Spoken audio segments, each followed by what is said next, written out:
ஏண்டி எரும மாடு, எவ்வளோ கத்து கத்துறேன். ராத்திரி பூரா காதலிச்சவன் ஏமாத்திட்டான்னு அழுக வேண்டியது, பகல்ல 10 மணி வரைக்கும் தூங்க வேண்டியது என்று கத்தினாள் கனகா. மா, சும்மா நடந்து முடிஞ்சதையே பேசாதம்மா. அது நடந்து 2 வருஷம் ஆகுது. இப்ப ஏன் அதை பத்தி பேசுற? நான் ஏன் அதை நினைச்சு அழுக போறேன்? கொஞ்சம் சும்மா இருமா என்றாள் விஷாலி. ம், சின்ன பிள்ளையில இருந்து காதலிச்சவனை விட்டுட்டு எவனையோ போய் காதலிச்சா இப்படிதான், ஏமாற்றம் தான் கிடைக்கும் என்றாள் கனகா. நீ யாரை பத்தி பேசுற என்று விஷாலி கேட்க, உன் அத்தை மகனை பத்தி தான் என்று கனகா கூறினார். விஷாலியின் அத்தை மகன்கள் சரண் மற்றும் வருண். இருவரும் விஷாலியின் அப்பாவின் தங்கையுடைய மகன்கள். விஷாலியின் அப்பா விஷாலி பிறந்த சில வருடங்களேயே இறந்து விட்டார். அதன் பிறகு விஷாலி அம்மா கனகா எந்த உறவினர்களுடனும் நெருக்கம் காட்டாமல் எப்படியோ வேலைக்கு சென்று விஷாலியை படிக்க வைத்து விட்டார். கடந்த 3 மாதத்திற்கு முன்புதான் நாத்தனார் இறந்த செய்தி கேட்டு துக்கம் விசாரித்து வந்தார் கனகா. நாத்தனாரோடு பெரிதாக நெருக்கமில்லை என்றாலும் நாத்தனார் பிள்ளைகள் மீது அதீத அன்போடு நடந்து கொள்வார் கனகா. பக்கத்து ஊர்தான் என்பதால் சரணும் வருணும் அவ்வப்போது அத்தையையும் மாமன் மகனான விஷாலியையும் பார்த்துவிட்டு செல்வார்கள். இதில் வருணுக்கும் விஷாலிக்கும் ஒரே வயது. இருவரும் அண்ணன் தங்கைகள் போல அடித்துக் கொள்வது, பம்பிழுத்துக் கொள்வது என்று எப்போதும் இருவருக்கும் எலியும் பூனையும் போன்று சண்டையாகத்தான் இருக்கும். சரண் அதற்கு எதிர்மறையானவன். எப்போதும் விஷாலி மீது பாசமாக நடந்து கொள்வான். இப்படித்தான் 6 வருடங்களுக்கு முன்பு காதல் முற்றிப்போய் விஷாலியிடம் தன் காதலை கூறினான். ஆனால் விஷாலியோ வேறு ஒருவரை காதலிப்பதாக கூறிவிட்டாள். அன்று முடிவு செய்தவன்தான் 6 வருடம் ஆகிவிட்டது. இப்போது வரை விஷாலி முகத்தில் முழிக்கவில்லை. வருண் தான் அவ்வப்போது வந்து விஷாலியையும் கனகாவையும் பார்த்துவிட்டு செல்வான். பள்ளி பருவத்திலேயே தன்னுடன் படிக்கும் மாணவனை காதலித்தாள் விஷாலி. பள்ளி பருவ காதல் கல்லூரி வரை சென்றது. 4 வருட காதல் கல்லூரி முடிவதற்குள் காணாமல் போனது. விஷாலியின் காதலன் கல்லூரி சென்ற பிறகு பல பெண்களோடு சகவாசம் வைத்துக்கொண்டு ஏமாற்றத் தொடங்கிவிட்டான். இந்த உண்மை தெரிய வரவே விஷாலியும் அவனுடன் தொடங்கிய காதலை முறித்து கொண்டாள். தன் அம்மாவிடம் நடந்ததை கூறி தினமும் அழுவது புலம்புவது என்று 2 வருடத்தை ஓட்டிவிட்டாள். காதல் தோல்வியடைந்த விஷயமெல்லாம் சரணுக்கு தெரியாது. ஆனால் வருணுக்கு தெரியும். நம்ம அண்ணன் விஷாலியை எப்பயோ மறந்திருப்பான். இதெல்லாம் எதுக்கு அவன்கிட்ட சொல்லிக்கிட்டு என மறைத்து விட்டான். இதெல்லாம் நடந்து சில வருடங்கள் ஆகிவிட்டது. தன் அம்மா இறப்புக்கு பிறகு வருணும் விஷாலியை பார்க்க வருவதில்லை. இருவரையும் பார்த்து கொள்ள பெண்கள் யாரும் இல்லை. இப்போது அப்பா மட்டும்தான். அப்பாவும் அண்ணனும் வேலைக்கு செல்கிறார்கள். வருண் படித்து கொண்டிருக்கிறான். இருவரின் வருமானத்தில் குடும்பம் மட்டும் ஓடிக்கொண்டிருக்கிறது. வருணுக்கு விஷாலி அண்ணியாக வந்தால் நல்லா இருக்கும் என்ற எண்ணம். அதனால் கனகாவிடம் போன் செய்து இது பற்றி பேசினான். அதை மனதில் வைத்து கொண்டுதான் கனகா விஷாலியை வசைப்பாடி கொண்டிருக்கிறார். சரணின் அப்பாவுக்கும் விஷாலி மருமகளாக வர வேண்டும் என்ற ஆசைதான். அதனால் அவரும் எந்த மறுப்பும் தெரிவிக்காமல் விஷாலியின் சம்மதத்திற்காக காத்து கொண்டிருக்கிறார். இதில் பெரிய வில்லங்கமே சரண் தான்.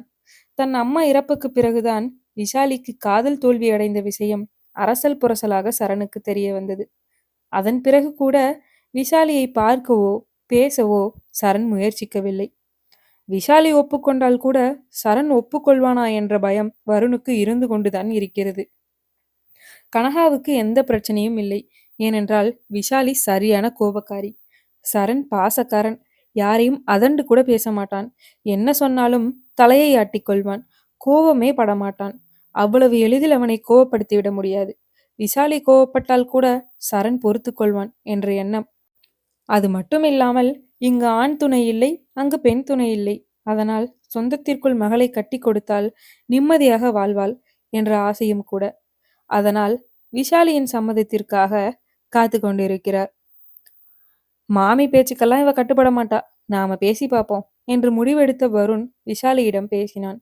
அம்மா இருந்த இடத்துல வேற யாரையும் நினைக்க முடியல.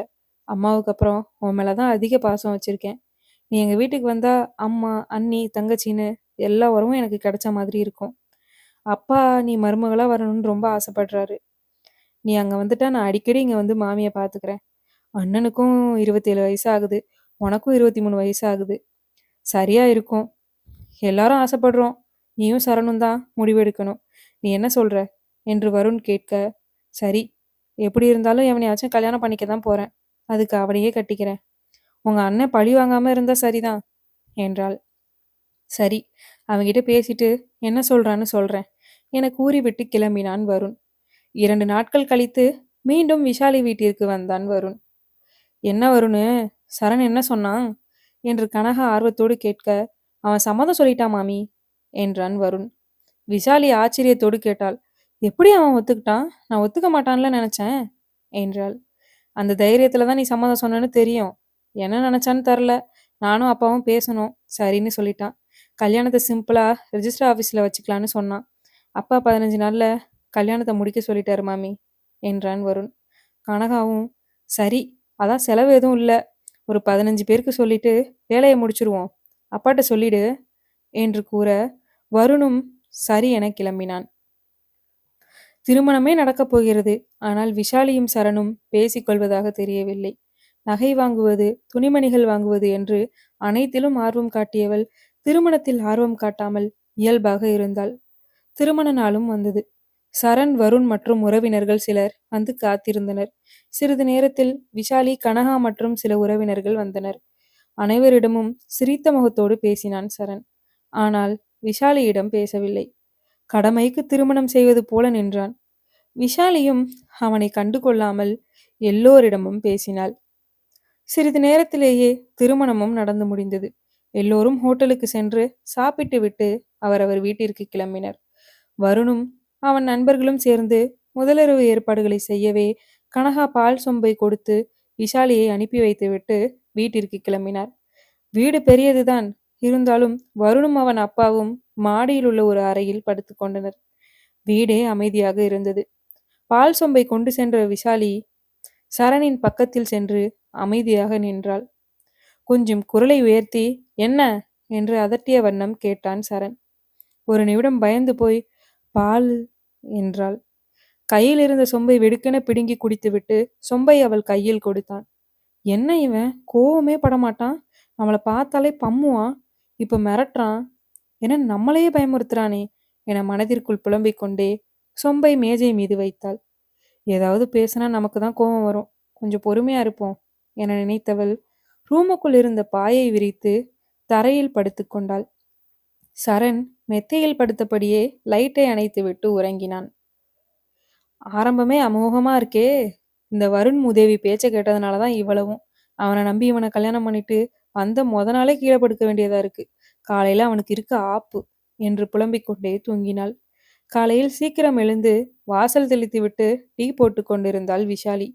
தூங்கி எழுந்து மாடியை விட்டு கீழே இறங்கி வந்த வருண், என்ன விஷாலி, டீ எல்லாம் போடுற? 10 மணிக்கு தானே தூங்கி எந்திரிப்ப? என்ன ஆச்சரியமா இருக்கு என்றான். ம் இன்னைக்கு ஒரு நாள் தான், அதுவும் கல்யாணம் ஆகிடுச்சு, கொஞ்சம் சீக்கிரம் எந்திரிக்கலாம்னு எழுந்தேன் என்றாள். நீ எப்போதும் போல 10 மணிக்கு எழுந்தா கூட போதும். வீட்டுக்கு வேலை பார்க்க ஒரு அக்கா வருவாங்க.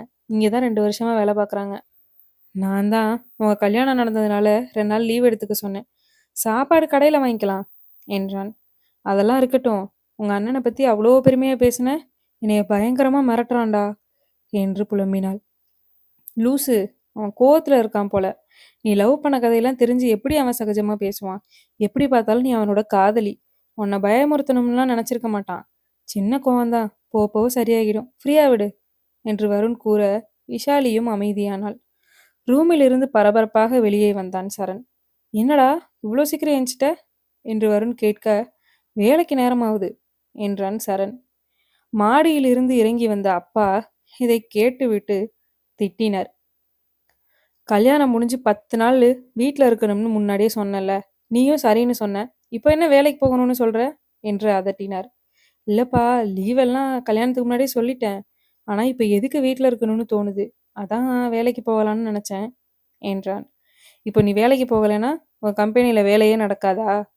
இல்லை நீ லீவு போட்டதுனால சம்பளத்தை பிடிச்சிக்குவாங்களா? எதுவும் இல்லைல்ல, போ, 10 நாள் கழிச்சு போய்க்கலாம் என்றார் அப்பா. சரணும் அப்பாவிடம் மறுப்பு தெரிவிக்காமல் ரூமிற்குள் சென்றான். வருண் முழித்து கொண்டு நின்றான்.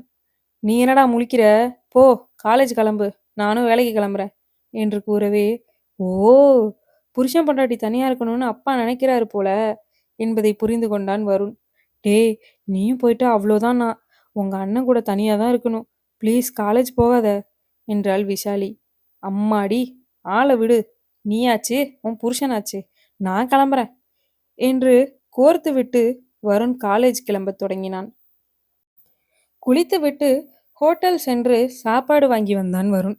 எல்லோரும் சேர்ந்து சாப்பிட்டு முடிக்கவே வருணும் அப்பாவும் வீட்டை விட்டு கிளம்பினர். சரணும் என்ன செய்வதென்று தெரியாமல் ரூமுக்கு சென்று டிவி பார்க்க தொடங்கினான். சமையல் செய்ய தெரியாது என்பதால் வீட்டில் இருக்கும் சிறு சிறு வேலைகளை முடித்துவிட்டு ரூமிற்குள் சென்றாள் விஷாலி. மெத்தையின் ஒரு ஓரம் சரண் அமர்ந்து டிவி பார்க்க, மற்றொரு ஓரம் விஷாலி படுத்துக்கொண்டு ஃபோன் பார்த்து கொண்டிருந்தாள். "ஹம், நம்ம ஏன் பேசணும்? அவனுக்கு வேணும்னா அவனே வந்து பேசட்டும்" என்று வீராப்பாக ஃபோனை நோண்டிக் கொண்டிருந்தாள். சிறிது நேரம் ஃபோனை பார்த்தவள் அப்படியே தன்னை மீறி தூங்கிவிட்டாள். இதை கவனித்த சரணும் டிவி சவுண்டை குறைத்து வைத்துக்கொண்டு டிவி பார்த்தான். மெத்தையின் ஓரத்தில் படுத்திருந்தவள் திரும்பி படுக்கும்போது பொத்தென கீழே விழுந்து வலியில் கத்தத் தொடங்கினாள். சத்தம் கேட்டவுடன் பதறி அடித்துக்கொண்டு, ஐயோ அடிபட்டுருச்சா என கேட்டுக்கொண்டே அவளை தூக்கி மெத்தையில் அமர வைத்தான் சரண். விஷாலி கீழே விழுந்த அதிர்ச்சியில் பயந்து அழுகத் தொடங்கினாள். எங்கேயாச்சும் அடிபட்டுருச்சா? ஹாஸ்பிட்டல் போலாமா என்றான் சரண். வேண்டாம் என்று சொல்லிக்கொண்டே அழுதாள் விஷாலி. அப்புறம் ஏன் அழுகிற, பயந்துட்டியா என்று அவன் கேட்க, ஆமாம் என்று கூறும்படி தலையை மட்டும் ஆட்டினாள். சரி, சரியா போயிரும், கொஞ்ச நேரம் தூங்கு, ரொம்ப ஓரத்துல படுக்காத, நடுவுல படு என்று சரண் கூற விஷாலியும் கொஞ்சம் நகர்ந்து படுத்தாள். பிறகு வலியில் அழுதபடியே தூங்கினாள். சரி, இவ தூங்கட்டும், நம்ம போய் சாப்பாடு வாங்கிட்டு வருவோம் என்று கிளம்பினான் சரண். பாகம் 2 சந்திப்போம். நன்றி.